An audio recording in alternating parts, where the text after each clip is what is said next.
जिन्होंने नहीं किया है वो सुनो, जिन्होंने व्रत नहीं किया है, मतलब जिन्होंने पूरा कार्तिक नहीं स्नान किया वो सुने।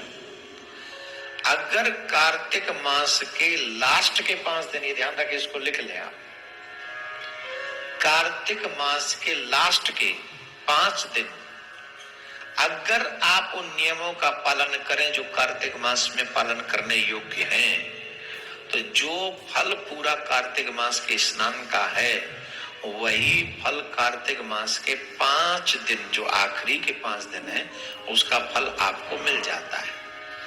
ये हम नहीं बता रहे हैं, ये पुण्य जो है पितामह भीष्म ने धर्मराज जी को बताया। और पूरे महीने जिनसे न हो पाया हो उन्हें कम से कम 5 दिन ऐसा करना ही चाहिए। ये कार्तिक मास अपने आप में बड़ा पवित्र पुनीत है, और मैं तो कहूंगा आप भी कीजिए और अपने बच्चों से भी करवाइए, क्योंकि आप हैं तो अभी बच्चे कर लेंगे, कल को शायद आपके बच्चे न करें, समझ ही नहीं पाएंगे, इतने मॉडर्न हो जाएंगे, इतने वो हो जाएंगे, शायद न कर पाए। आप कीजिए, मैं बताता हूं नियम क्या। वैसे तो 5 के 5 दिन व्रत करना चाहिए, ब्रह्मचर्य का पालन करना चाहिए, क्रोध का त्याग करना चाहिए। मैं ये शॉर्टकट में बता रहा हूं जिससे वीडियो छोटी बने और आपको सब तक पहुंच जाए। 5 जो दिन है वो कब से प्रारंभ होंगे? देव उठनी एकादशी से, और पूर्णिमा तक वो 5 दिन कंप्लीट होंगे। देव उठनी एकादशी से पूर्णिमा तक आपको ये व्रत करना है। और देव उठनी एकादशी कब है जी?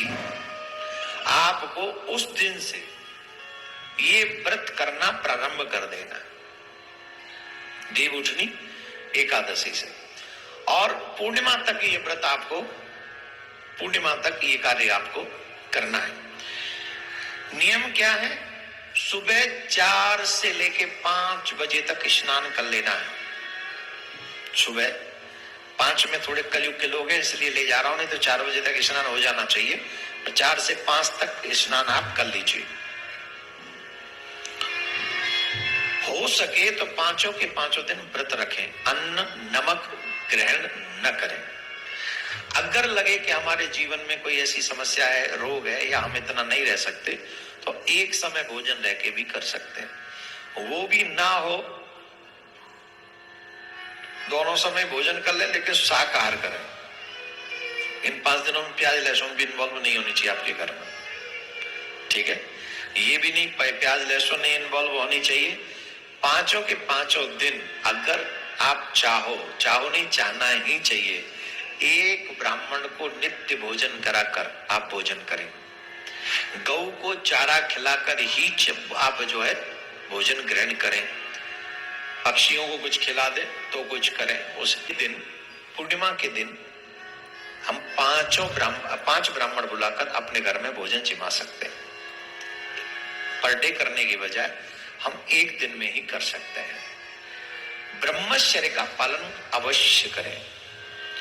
ये 5 दिन जो है पितामह भीष्म ने धर्मराज जी को बहुत बड़ा उपदेश दिया था।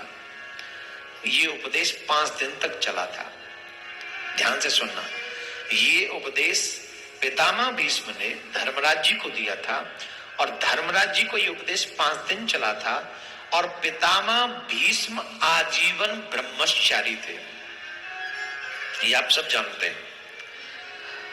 और इसीलिए भगवान श्री कृष्ण ने ये कार्तिक मास के ये 5 दिन जो हैं, यही 5 दिनों में उन्होंने ये उपदेश दिया था।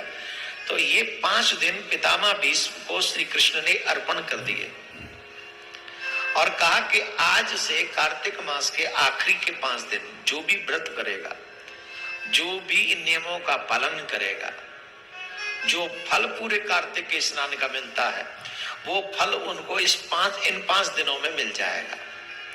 तो पितामह भीष्म आजीवन ब्रह्मचारी थे, इसलिए इन 5 दिनों में ब्रह्मचर्य का पालन करना चाहिए। पृथ्वी पर शयन करना चाहिए, झूठ नहीं बोलना चाहिए, देवी देवताओं की पूजा नित्य करनी चाहिए। स्पेशली तुलसी, आंवला और बेलपत्र, इन वृक्षों की पूजा करनी चाहिए। तुलसी हमारे सनातन में बहुत पूजनीय है, इसलिए तुलसी के बिरवे के पास जो ये व्रत करे उन्हें सुबह शाम दीपक जलाना चाहिए, घी का दीपक, शुद्ध देसी गाय के घी का दीपक, भैंस का नहीं। आपके यहां बाजार का घी आता है और ये प्रॉब्लम है। हमारे कहने से 10 घी जलेंगे, 10 दीपक जलेंगे,